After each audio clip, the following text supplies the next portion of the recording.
आज 7वां दिन था जब मैंने और मेरे मामा के बेटे अनुराग ने एक दूसरे की आंखों में एक अजीब सी चुप्पी और अनकही बात महसूस की थी।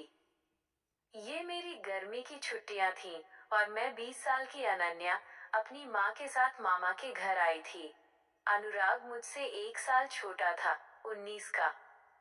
हम दोनों हमेशा से बहुत करीब रहे हैं, बचपन के दोस्त और भाई बहन की तरह। लेकिन इस बार कुछ बदल गया था। शायद हम दोनों बड़े हो गए थे, या शायद गर्मी की तपिश ने कुछ अनपेक्षित भावनाओं को जन्म दे दिया था। जब भी हमारी नजरें मिलती, एक पल के लिए ठहर जाती थी और फिर हम दोनों शर्मिंदा होकर आंखें चुरा लेते थे। पहला और दूसरा दिन, अनजाना खिंचाव।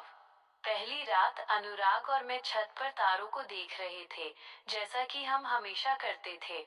छत पर लगी मच्छरदानी के भीतर, जहां हल्की हवा चल रही थी, वहां एक शांति थी। हमने बहुत सी बातें की, उसके कॉलेज की, मेरे भविष्य के सपनों की, लेकिन एक विषय था जिसे हम दोनों छू भी नहीं पाए। बात करते करते जब मैं करवट बदलकर दीवार की तरफ लेटी, तो महसूस किया कि अनुराग मेरे बहुत करीब है।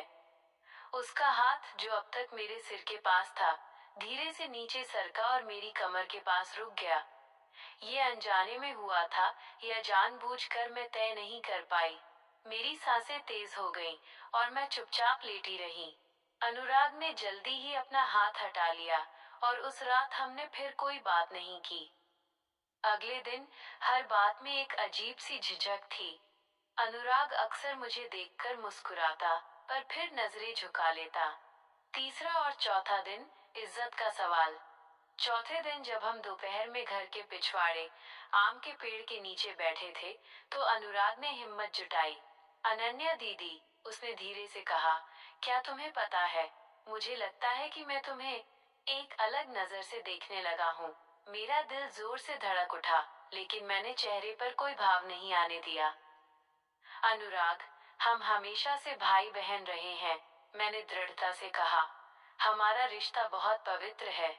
माँ और मामा मामी हम पर कितना भरोसा करते हैं। इस रिश्ते की मर्यादा सबसे ऊपर है। मैंने उसे याद दिलाया कि हम जिस परिवार से आते हैं, वहाँ रिश्तों की इज्जत ही सबसे बड़ी दौलत है। मेरी बातों ने उसे झटका दिया। वह तुरंत सीधा बैठ गया, जैसे उसे अपनी गलती का एहसास हो गया हो। उसकी आंखों में उदासी थी, पर साथ ही मैंने एक सम्मान भी देखा, मेरे और हमारे रिश्ते के प्रति।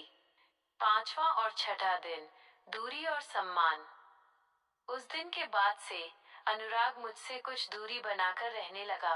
वो अब मुझे देखकर शर्माता नहीं था, बल्कि मेरे प्रति उसका व्यवहार और भी ज्यादा सम्मानजनक हो गया था।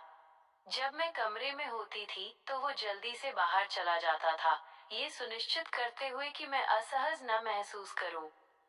उसने अपने व्यवहार से ये जता दिया था कि उसने मेरी बात को समझा और स्वीकार किया है। उसने हमारी पारिवारिक इज्जत को अपनी भावनाओं से ऊपर रखा था। उसने कोई विरोध नहीं किया, कोई शिकायत नहीं की, बस दूरी बना ली।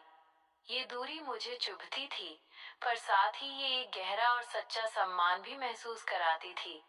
7वां दिन, रिश्ते की नई पहचान। आज मेरी छुट्टियां खत्म हो रही थीं। शाम को जब मैं जाने की तैयारी कर रही थी, अनुराग मेरे पास आया।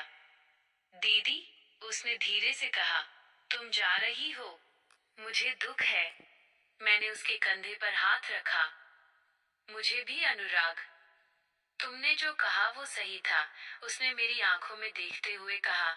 मैंने बहुत सोचा। हमारा रिश्ता, भाई बहन का, दुनिया के किसी भी रिश्ते से हटकर और ज्यादा कीमती है। मैं इसे कभी खराब नहीं करूंगा। उसकी आंखों में अब कोई चमक या बेचैनी नहीं थी, बस एक गहरी आत्मीयता और निष्ठा थी। मैंने मुस्कुराकर उसे गले लगा लिया। इस बार ये गले लगना पिछली बार के खिंचाव से बहुत अलग था। इसमें प्रेम था, पर साथ ही मर्यादा भी थी। ये गले लगना एक स्वीकृति थी, एक वादा था कि उनका रिश्ता अब भावनाओं के एक नए और ऊंचे स्तर पर पहुंच गया है, जहां इज्जत और मर्यादा ने अनकहे प्यार को एक पवित्र बंधन में बांध दिया था। मुझे अब पता था कि वो मेरा भाई है और हमेशा रहेगा। एक ऐसा भाई जिसने अपनी भावनाओं पर काबू पाकर हमारी पारिवारिक इज्जत को कायम रखा था।